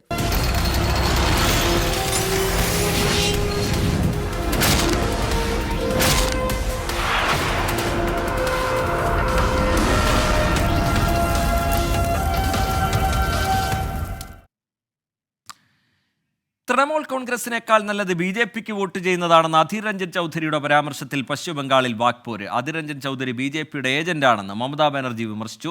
അതേസമയം general secretary സ്ഥാനത്ത് നിന്ന് മാറ്റിയ കുനാൽ ഘോഷിന്റെ തുടർ നീക്കങ്ങളിൽ തൃണമൂൽ കോൺഗ്രസ് ആശയക്കുഴപ്പത്തിലാണ്. ശക്തമായ ത്രികോണ പോരാട്ടം നടക്കുന്ന പശ്ചിമബംഗാളിൽ BJPക്ക് വീണ് കിട്ടിയ ആയുധമാണ് മുർഷിദാബാദിലെ അധീർ രഞ്ജൻ ചൗധരിയുടെ പ്രസംഗം. തൃണമൂൽ കോൺഗ്രസിന് വോട്ട് ചെയ്യുന്നതിനേക്കാൾ നല്ലത് BJPക്ക് വോട്ട് ചെയ്യുന്നതാണെന്ന സംസ്ഥാന കോൺഗ്രസ് അധ്യക്ഷന്റെ പരാമർശത്തെ രൂക്ഷമായ ഭാഷയിലാണ് തൃണമൂൽ തിരിച്ചടിച്ചത്. കോൺഗ്രസ് BJPയുടെ B ടീമാണെന്ന് വിമർശിച്ച മമതാ ബാനർജി ഇന്ത്യ സഖ്യത്തിലെ വഞ്ചകനാണ് അധീർ രഞ്ജൻ ചൗധരി എന്ന് തുറന്നടിച്ചു. BJPക്ക് വേണ്ടി വാദിക്കുന്ന കോൺഗ്രസിന് തെരഞ്ഞെടുപ്പിൽ മറുപടി നൽകുമെന്ന് തൃണമൂൽ കോൺഗ്രസ്. BJPയെ കേന്ദ്രത്തിൽ നിന്ന് പുറത്താക്കാൻ സംസ്ഥാനങ്ങളിൽ വിശാല സഖ്യം രൂപീകരിച്ച പ്രചാരണം മുന്നോട്ടു പോകുന്നതിനിടെ അധീർ രഞ്ജൻ ചൗധരിയുടെ പരാമർശത്തിൽ വെട്ടിലായിരിക്കുകയാണ് കോൺഗ്രസ്. പ്രസംഗത്തെ ചൊല്ലി ഇന്ത്യ സഖ്യത്തിലും അതൃപ്തി രൂപപ്പെട്ടിട്ടുണ്ട്. കൊൽക്കത്ത നോർത്ത് BJP സ്ഥാനാർത്ഥി തപസ് റോയുമായി വേദി പങ്കിടുകയും പ്രകീർത്തിക്കുകയും ചെയ്തതിനാണ് ജനറൽ സെക്രട്ടറി സ്ഥാനത്ത് നിന്ന് കുനാൽ ഘോഷ് പുറത്തായത്. സംഘടനാ നടപടി നേരിട്ടെങ്കിലും പാർട്ടിയിൽ തുടരുമെന്ന് കുനാൽ ഘോഷ് വ്യക്തമാക്കിയിട്ടുണ്ടെങ്കിലും BJP പ്രവേശനവും തൃണമൂൽ കോൺഗ്രസ് വൃത്തങ്ങൾ തള്ളുന്നില്ല. 24 ഡൽഹി. ലോക്സഭാ തെരഞ്ഞെടുപ്പിന്റെ പ്രാഥമിക വിലയിരുത്തലുകൾക്കായി CPI സംസ്ഥാന എക്സിക്യൂട്ടീവ് യോഗം തുടരുകയാണ്. വയനാട് ഒഴികെ 3 മണ്ഡലങ്ങളിലും ജയസാധ്യതയുണ്ട് എന്നാണ് ബൂത്ത് തലത്തിലുള്ള കണക്കുകളുടെ അടിസ്ഥാനത്തിലുള്ള ആദ്യ വിലയിരുത്തൽ. സംസ്ഥാന എക്സിക്യൂട്ടീവ് ഈ കണക്ക് പരിശോധിക്കും. EP ജയരാജൻ, പ്രകാശ് ജാവദേക്കർ കൂടിക്കാഴ്ചയിലും തുടർന്നുള്ള വിവാദങ്ങളിലും CPIക്ക് കടുത്ത അതൃപ്തിയുണ്ട്. ഇതുമായി ബന്ധപ്പെട്ട വിമർശനം സംസ്ഥാന എക്സിക്യൂട്ടീവിൽ ഉയരാനുള്ള സാധ്യതയും കാണുന്നു. MSF ദേശീയ വൈസ് പ്രസിഡന്റ് ലത്തീഫ് തുറയൂരിനും മുസ്ലിം ലീഗ് നേതൃത്വത്തിനുമെതിരെ കോഴിക്കോട്ടും മലപ്പുറത്തും പോസ്റ്റർ പ്രചാരണം. ഹരിത വിവാദത്തിൽ നടപടി നേരിട്ട ലത്തീഫ് തുറയൂരിനെ തിരിച്ചെടുത്തതിലാണ് പ്രതിഷേധം. പാർട്ടിയെ തകർക്കാൻ ശ്രമിച്ച ആൾക്ക് ഉന്നത പദവി നൽകി എന്ന് സേവ് മുസ്ലിം ലീഗിന്റെ പേരിലുള്ള പോസ്റ്ററിൽ കുറ്റപ്പെടുത്തുന്നുണ്ട്. കോഴിക്കോട് അന്നശ്ശേരിയിൽ സുഹൃത്തിന്റെ മർദ്ദനമേറ്റ് ചികിത്സയിലായിരുന്ന യുവാവ് മരിച്ചു. അന്നശ്ശേരി സ്വദേശി അനൂപാണ് കോഴിക്കോട് മെഡിക്കൽ കോളേജിൽ ചികിത്സയിലിരിക്കെ മരിച്ചത്. കഴിഞ്ഞ ഞായറാഴ്ച അനൂപും സുഹൃത്ത് സുബീഷും തമ്മിൽ മദ്യപാനത്തിനിടെ വാക്കുതർക്കമുണ്ടായി. ഇതിനിടെ സുബീഷ് അനൂപിന്റെ തലയ്ക്ക് ഇരുമ്പ് വടി ഉപയോഗിച്ച് അടിച്ചു പരിക്കേൽപ്പിച്ചു. ചികിത്സയിലിരിക്കെ ഇന്ന് രാവിലെയാണ് അനൂപ് മരിച്ചത്. എലത്തൂർ പോലീസ് അറസ്റ്റ് ചെയ്ത സുബീഷിനെ കൊയിലാണ്ടി കോടതിയിൽ ഹാജരാക്കി റിമാൻഡ് ചെയ്തു. ക്ഷേത്രത്തിൽ കൈകൊട്ടിക്കളി അവതരിപ്പിക്കുന്നതിനിടെ കുഴഞ്ഞു വീണ കലാകാരി മരിച്ചു. തൃശൂർ അരിമ്പൂർ സ്വദേശി ജയരാജിന്റെ ഭാര്യ സതിയാണ് ഹൃദയാഘാതത്തെ തുടർന്ന് മരിച്ചത്. ഇന്നലെ കൂട്ടാലെ മഹാവിഷ്ണു ക്ഷേത്രത്തിലെ ഉത്സവത്തോടനുബന്ധിച്ച് നടന്ന കലാപരിപാടിക്കിടെയായിരുന്നു സംഭവം. കളി തുടങ്ങി ഏതാനും സമയം കഴിഞ്ഞപ്പോൾ സതി കുഴഞ്ഞു വീഴുകയായിരുന്നു. ഹൃദയാഘാതമാണ് മരണകാരണമെന്ന് ഡോക്ടേഴ്സും അറിയിച്ചിട്ടുണ്ട്. കനത്ത ചൂടിനെ തുടർന്ന് തമിഴ്നാട്ടിലും ഓറഞ്ച് അലർട്ട് പ്രഖ്യാപിച്ചിരിക്കുകയാണ്. ആദ്യമായാണ് തമിഴ്നാട്ടിൽ ഓറഞ്ച് അലർട്ട് പ്രഖ്യാപിക്കുന്നത്. 7 ജില്ലകളിലാണ് ഓറഞ്ച് അലർട്ട് ഉള്ളത്. ആ വിവരം ഞാൻ നേരത്തെ സൂചിപ്പിച്ചിരുന്നു. അതിൻ്റെ വിശദാംശങ്ങളിലേക്കാണ് ഇനി നമ്മൾ കടക്കുന്നത്. മനേഷ് മൂർത്തി നമുക്കൊപ്പം ചെന്നൈയിൽ നിന്ന് ചേരുന്നുണ്ട്. മനേഷ്, വിശദാംശങ്ങൾ എന്താണ്?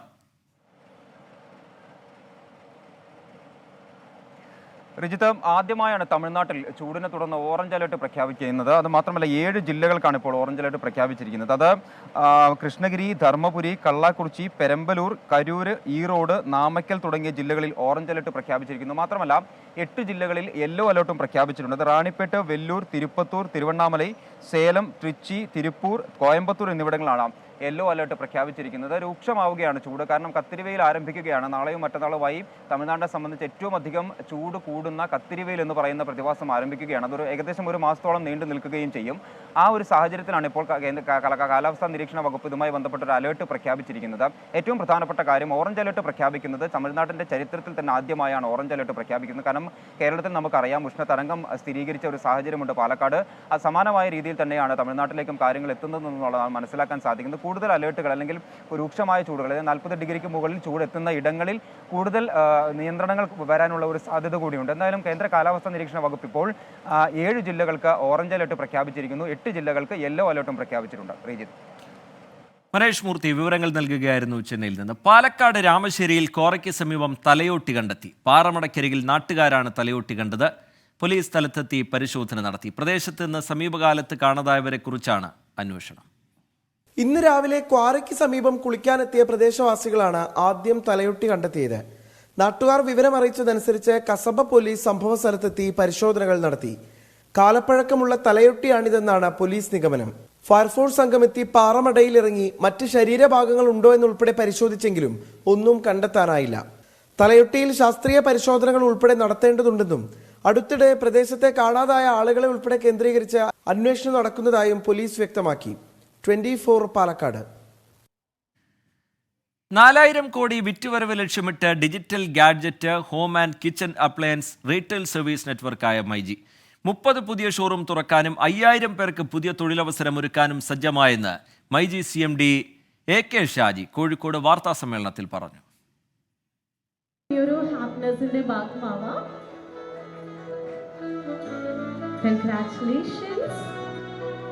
മൈജി ഇനിയും ഒരുപാട് ഉയരങ്ങളിലേക്ക് എത്തട്ടെ എന്ന് നമുക്ക് എല്ലാവർക്കും ഈ ഒരു മൊമെന്റിൽ ആത്മാർത്ഥമായിട്ട് തന്നെ ആശംസിക്കാം. മൈജി മുന്നേറുകയാണ് കൂടുതൽ ഉയരങ്ങളിൽ, പുതിയ വേഗത്തിൽ.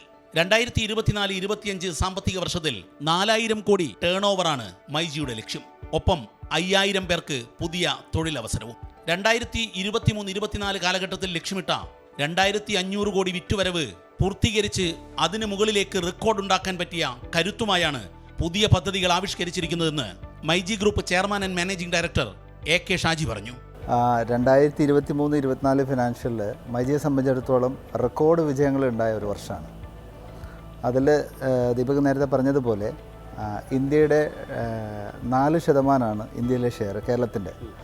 ആ 4% നിന്നും ഇന്ത്യയിലെ നമ്പർ 1 ആവാൻ പല ബ്രാൻഡുകളുടെയും നമുക്ക് ആവാൻ പറ്റി എന്നുള്ളത് വലിയൊരു അച്ചീവ്മെൻ്റാണ്. അതിന് എൻ്റെ കേരളത്തിലെ എല്ലാ കസ്റ്റമേഴ്സിനോടും ഒരു വലിയ നന്ദി അറിയിക്കണം ആദ്യം തന്നെ. ഈ സാമ്പത്തിക വർഷം പുതുതായി 30 ഷോറൂമുകൾ തുറക്കും. കണ്ണൂരിൽ മൈജി ഫീച്ചറിന്റെ കൂറ്റൻ ഷോറൂം മെയ് 4 തുറക്കും. ഇന്ത്യയിലെ മറ്റു സംസ്ഥാനങ്ങളിലേക്കും GCC രാജ്യങ്ങളിലേക്കും മൈജി നെറ്റ്വർക്ക് വ്യാപിപ്പിക്കാൻ ഒരുങ്ങുകയാണ്. കഴിഞ്ഞ വർഷം ഐഫോൺ, സാംസങ് തുടങ്ങിയ വൻകിട ബ്രാൻഡുകൾ ഇന്ത്യയിൽ ഏറ്റവും കൂടുതൽ വിൽപ്പന നടത്തി 1ാം സ്ഥാനം നേടിയത് മൈജിയാണ്. ഇതിന് ഉപഭോക്താക്കളോട് AK ഷാജി നന്ദി അറിയിച്ചു. 24 കോഴിക്കോട്.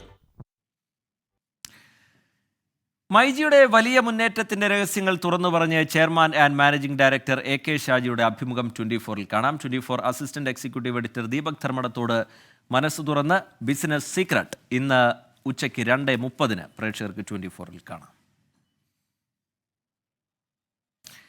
രാജ്യത്ത് ഏറ്റവും കൂടുതൽ ഇരുമ്പയിര് ഖനനം ചെയ്യുന്ന കർണാടകയിലെ ബെല്ലാരിയിൽ രാഷ്ട്രീയം നിയന്ത്രിക്കുന്നത് ഖനികൾ വാഴുന്ന രാജാക്കന്മാരാണ്.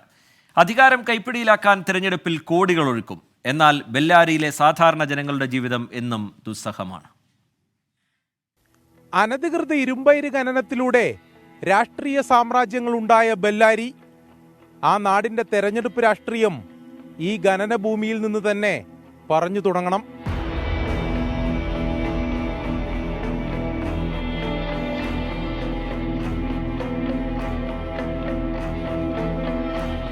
കർണാടക രാഷ്ട്രീയത്തെ നിയന്ത്രിക്കുന്ന ഇരുമ്പു മുഷ്ടിയുള്ള ബെല്ലാരി എന്നാണ് പറയാറുള്ളത്.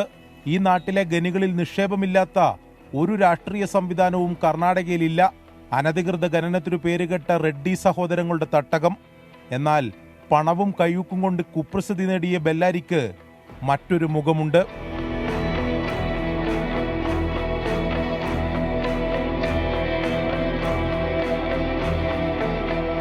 പണത്തിനായി സാമ്രാജ്യം തീർത്തവരല്ല ഇവരാണ് യഥാർത്ഥ ബെല്ലാരിക്കാർ.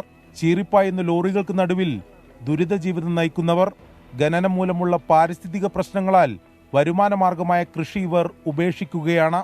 ಮನುಷ್ಯರು ಕೂಡ ಬ್ಯಾನೆ ಬೇಸರಪ್ಪ ಧೂಳ ಕುಡ್ದು ಕುಡ್ದು ಕುಡ್ದು ಕುಡ್ದು ಮನೆಗಳಿಗೆ ಅಂಬದಕ್ಕೆ ಧೂಳ ಬೆಸ್ಟ್ ಕುಂತ್ಕೊಂಡ್ಬಿಡುತ್ತೆ ಮನ್ಯಾಗ. ಆ ಪರಿಹಾರ ಕೂಡ ಕೊಡಂಗಿಲ್ಲಪ್ಪ ಇಲ್ಲಿ. ಅಂತ ಪ್ರಾಬ್ಲಮ್ ಆಗೈತಿ. ಏನೋ ಗಾಡಿ ನಿಲ್ಸಿದ್ರೆ ಎಗರಾಡ್ತಾರೆ ಇಲ್ಲಿ, ಬೈತಾರ. ಜಸ್ಟ್ ಬರ್ತದಂದ್ರೆ ಏನು ಮಾಡಂಗಿಲ್ಲ, ಅವೇನು ನಿಲ್ಸಂಗಿಲ್ಲ, ಏನಿಲ್ಲ. ಅವ್ನು ಕೂಡ್ತಾನ, ಇವ್ನು ಮಾಡ್ತಾನ, ಅದು ಮಾಡ್ತಾನ ಅಂತ ಹೇಳ್ತಾರೆ. ಅವಕ್ಕೆ ನಿಲ್ಸಕ್ಕೆ ಹೋಗಿಲ್ಲ, ನಾವೇನು ಮಾಡೋಕೆ ಹೋಗಿಲ್ಲ. പണവും പവറും നിയന്ത്രിക്കുന്ന ബെല്ലാരിയിലെ രാഷ്ട്രീയം ഇവിടുത്തെ സാധാരണ ജനങ്ങൾക്ക് അന്യമാണ്. തെരഞ്ഞെടുപ്പിൽ ആര് ജയിച്ചാലും ബെല്ലാരിയിലെല്ലാം പതിവ് പോലെ തന്നെ.